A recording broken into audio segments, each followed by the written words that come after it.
Hello guys, स्वागत है आप सभी का आपके अपने YouTube channel GS from basic में। और आज हम लेके आए हैं 5 मई 2022 डेली करंट अफेयर के सभी इंपॉर्टेंट क्वेश्चन।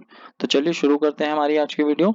तो आज का हमारा पहला क्वेश्चन है, प्रतिवर्ष विश्व अस्थमा दिवस कब मनाया जाता है? तो अस्थमा अगर देखा जाए, अस्थमा हमारी किसकी बीमारी होती है? ये अगर देखा जाए, ये हमारे फेफड़ों की बीमारी होती है।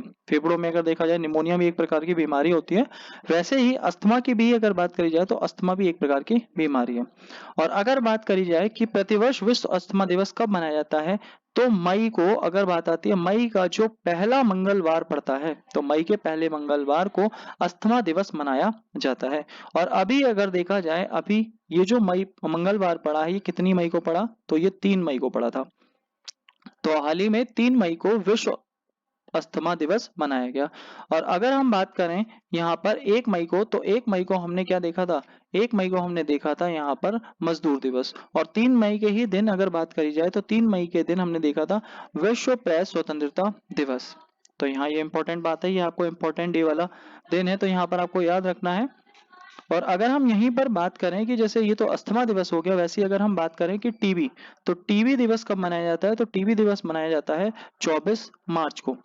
और अगर बात आती है कैंसर दिवस की, तो कैंसर दिवस जो मनाया जाता है वो मनाया जाता है 4 फरवरी को। और अगर हम बात करें मलेरिया की, तो मलेरिया जो दिवस मनाया जाता है, मलेरिया दिवस मनाया जाता है 25 अप्रैल को। और अगर बात आती है एड्स, तो एड्स डे जो मनाया जाता है वो मनाया जाता है 1 दिसंबर को। तो ये इंपॉर्टेंट है हमारा। तो यहाँ पर हमारे सभी इंपॉर्टेंट डे वाले क्वेश्चन है और बीमारियों से रिलेटेड भी है। तो चलिए हम देखते हैं हमारा नेक्स्ट क्वेश्चन। तो नेक्स्ट क्वेश्चन है हमारा, हाल ही में भारत का 100वां यूनिकॉर्न बन गया है। तो यूनिकॉर्न, सबसे पहले हम देखते हैं यूनिकॉर्न जो वर्ड है वो क्या है। कि कोई भी स्टार्टअप है, अगर कोई भी कंपनी अपना स्टार्टअप शुरू कर रही है, और स्टार्टअप अगर देखा जाए, तो ये जो इसकी वैल्यू है वो 1 बिलियन से अगर ज्यादा हो जाती है। अगर आपके स्टार्टअप की कोई भी आप अगर काम शुरू कर रहे हैं, तो उसकी वैल्यू 1 बिलियन से ज्यादा हो जाती है, तो वहीं पर वो क्या बन जाता है? यूनिकॉर्न बन जाता है। और अभी अगर हम बात करें, भारत का 100वां यूनिकॉर्न बना है, तो 100वां यूनिकॉर्न बना कौन सा है? तो ये बना है ओपेन। ओपन जो है ये हमारा एक भारत में नियो बैंक है। तो नियो बैंक का ये स्टार्टअप है जो अभी हाल ही में क्या बन गया है? 100वां यूनिकॉर्न। तो इसने स्मॉल मीडियम एंटरप्राइजेस के लिए, एसएमई के लिए काम करा, तो उसके कारण ये क्या बन गया है? 1 बिलियन से ज्यादा की वैल्यू हो गई है नियो बैंक के ओपन की। तो ये भारत का 100वां यूनिकॉर्न है। और अगर हम बात करें भारत का पहला फर्स्ट यूनिकॉर्न कौन सा है, तो फर्स्ट स्पोर्ट यूनिकॉर्न की बात आएगी, तो स्पोर्ट यूनिकॉर्न में चेन्नई सुपर किंग्स जो टीम थी, वो पहला स्पोर्ट्स यूनिकॉर्न थी। तो ये भी हमें ध्यान रखना है। नेक्स्ट है हमारा अगला क्वेश्चन, मई 2022 में किस राज्य के मुख्यमंत्री ने मितान योजना शुरू की है? मुख्यमंत्री ने मितान योजना। अब यहाँ पर बात आती है मितान की, तो मितान क्या है? मितान अगर देखा जाए, मितान का मतलब है मित्र या फिर दोस्त। तो मितान या मित्र या दोस्त की बात अगर आती है, तो यहाँ ये जो शुरुआत करी गई है, ये शुरुआत हुई है हमारे छत्तीसगढ़ में। और इस योजना की शुरुआत क्यों हुई है? क्योंकि यहाँ पर जितनी भी सरकारी सेवाएं हैं, उन्हें सभी के, मतलब जो भी राज्य के लोग हैं, उनके घरों तक पहुंचाने के लिए योजना शुरू की है, मितान योजना। और अगर हम बात करें छत्तीसगढ़ की ही, तो छत्तीसगढ़ में एक योजना और हमारी थी, कौशल्य मातृत्व योजना। तो कौशल्य मातृत्व योजना की भी शुरुआत जहाँ हुई है, तो वो हमारी कहाँ पर हुई है? ये भी हमारे छत्तीसगढ़ में। इसके अलावा अगर हम बात करें, पहली जो हमारी फर्स्ट ई लोक अदालत है, तो ई लोक अदालत भी अगर देखा जाए, ये कहाँ शुरू हुई है? ये भी छत्तीसगढ़ के बिलासपुर में शुरू हुई है। और अगर हम बात करें भारत का जो 53वां टाइगर रिजर्व है, गुरु घासीदास टाइगर रिजर्व, ये भी हमारा कहाँ पर है? छत्तीसगढ़ में। तो छत्तीसगढ़ से रिलेटेड आपको ये सभी बातें याद रखनी है। और मैदान का अर्थ भी याद रखना है, मित्र या दोस्त। नेक्स्ट है हमारा अगला क्वेश्चन।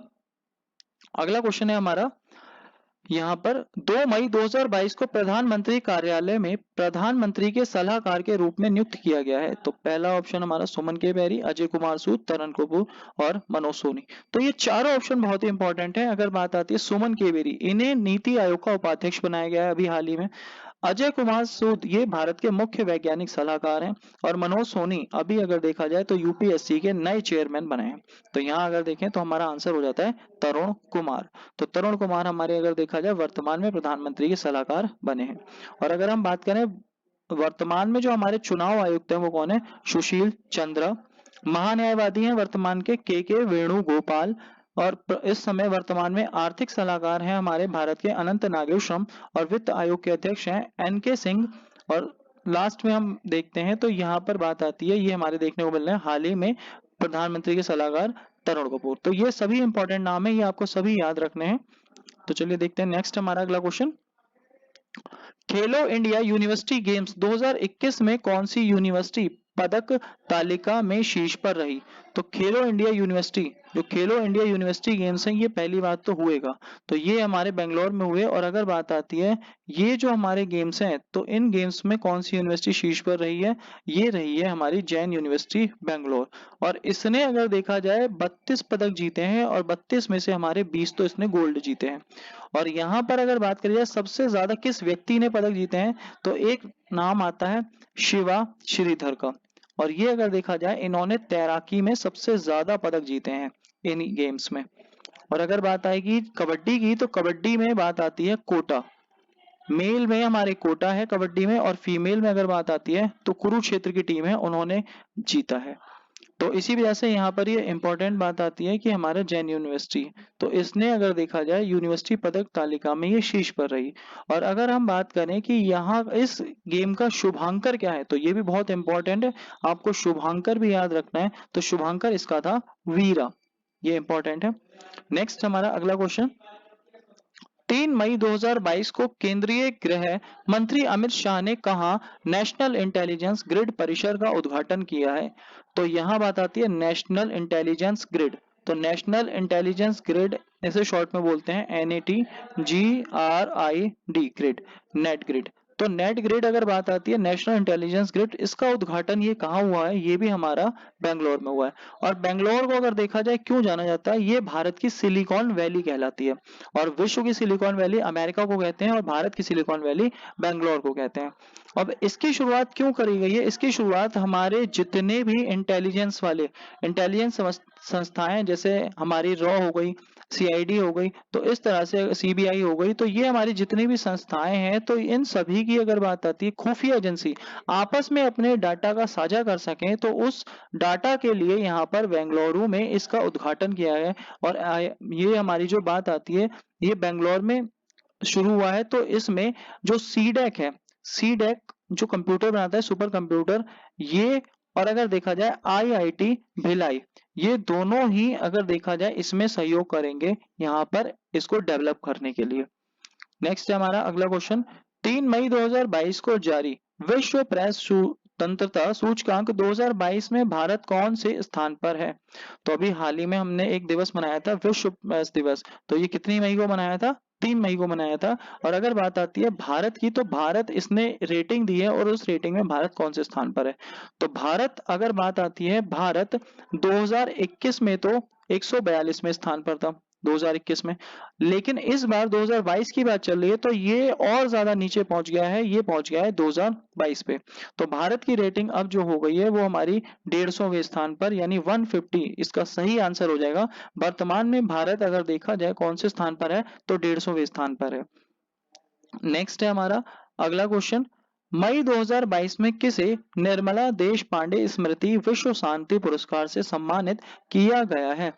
तो अब बात आती है हमारी निर्मला देश पांडे की। तो निर्मला देश पांडे ये जो है ये हैं कौन? ये बहुत ही इंपॉर्टेंट नाम है। क्यों? क्योंकि अगर देखा जाए तो ये नाम हमें देखने को मिलता है, एक आंदोलन आया था भूदान आंदोलन। तो भूदान आंदोलन जो चलाया था वो किसने चलाया था? विनोबा भावे ने चलाया था और उसमें ये उनकी प्रमुख सहयोगी थी। और दूसरा अगर देखा जाए गांधी जी की एक यात्रा थी ग्राम स्वराज यात्रा। तो ग्राम स्वराज यात्रा 40,000 किलोमीटर लंबी पैदल यात्रा थी जिसमें अगर देखा जाए इन्होंने भाग लिया था। तो ये और अगर बात आती है जम्मू और कश्मीर और पंजाब वाले एरिया में शांति बहाल करने का भी इन्होंने काम किया था, तो इन्हीं के नाम पे शांति पुरस्कार दिया जाता है निर्मला देश पांडे को। तो इस साल अगर देखा जाए मई 2022 में ये पुरस्कार किसे मिला है? तो जनरल तेज कौल को मिला है। तो तेज कौल आर्मी के हैं और ये जनरल तेज कौल है। तो इसी वजह से, और इन्हें क्यों मिला है? क्योंकि इन्होंने भी जम्मू कश्मीर और पंजाब में शांति बहाल करने में काफी योगदान दिया है, तो जिस कारण इन्हें यह अवार्ड दिया गया है। नेक्स्ट है हमारा अगला क्वेश्चन। 2 मई 2022 को भारतीय तट रक्षक बल ने फास्ट पेट्रोल वेसल कमला देवी का शुभारंभ कहाँ किया है? तो इंडियन कोस्ट गार्ड की बात चल रही है और फास्ट पेट्रोल वेसल की स्थापना जो नाम है कमला देवी। तो ये डायरेक्टली आपसे पूछा जा सकता है कि कमला देवी क्या है। तो ये एक फास्ट पेट्रोल वेसल है जो किसके द्वारा चलाया जा रहा है, भारतीय तटरक्षक बल। और अगर बात करी जाए ये कहाँ पर शुरू किया गया है, तो ये शुरू किया है पश्चिम बंगाल में। और पश्चिम बंगाल में एक जगह है, एक जिला है 24 परगना। तो 24 परगना में ही एक स्थान है टीटागढ़। तो टीटागढ़ में इसकी शुरुआत करी गई है। जिला है 24 परगना और पश्चिम बंगाल में स्थित है। और अगर देखा जाए तो स्थान कौन सा है, टीटागढ़। तो ये आपको ध्यान रखना है। नेक्स्ट है हमारा अगला क्वेश्चन, 2 मई 2022 को किसने विश्व स्नूकर चैंपियनशिप 2022 का खिताब जीता है। तो 2022 में अगर बात आती है, ये खिताब जीता है रोनी ओ सुलिवन ने। और अगर देखा जाए इन्होंने ये खिताब जो जीता है वो 7वीं बार जीता है। ये इंग्लैंड के खिलाड़ी हैं और ये 7वीं बार जीता है। और जो अभी तक इससे पहले रिकॉर्ड है वो भी 7 बार का ही रिकॉर्ड है। तो ये रिकॉर्ड की बराबरी कर चुके हैं। इससे पहले अगर बात आती है तो स्टीफन हेनरी हैं। तो ये अगर देखा जाए इन्होंने भी 7 बार जीता है। अब दोनों के बीच में दोनों 7वें स्थान पर पहुंच गए हैं। अब हमें ये देखना है अगली बार अगर ये 8वीं बार जीतते हैं तो ये जो स्टीफन हेनरी हैं तो इनका भी ये रिकॉर्ड तोड़ देंगे। तो यहाँ पर इस साल के जो विजेता है वो है रोनी ओ सुलिवन।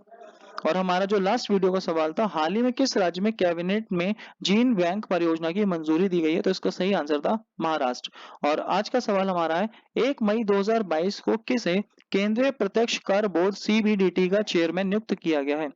तो यहाँ पर आपको आंसर बताना है। और अगर देखा जाए इन सभी में जो जो नाम इंपॉर्टेंट है और जिन जिन की नियुक्ति अभी हाल ही में की गई है उन्हें भी आपको कमेंट बॉक्स में जरूर लिखना है। और अगर आपको वीडियो अच्छी लगी हो तो प्लीज वीडियो को लाइक करें, शेयर करें, कमेंट करें। और अभी तक चैनल सब्सक्राइब नहीं किया है तो हमारे चैनल को सब्सक्राइब करें। और आप साथ ही हमें ज्वाइन कर सकते हैं और इसकी पीडीएफ भी प्राप्त कर सकते हैं हमारे टेलीग्राम ग्रुप से, फेसबुक पेज पे आप जुड़ सकते हैं, हमारे इंस्टाग्राम से जुड़ सकते हैं और हमारे व्हाट्सएप ग्रुप से भी जुड़ सकते हैं।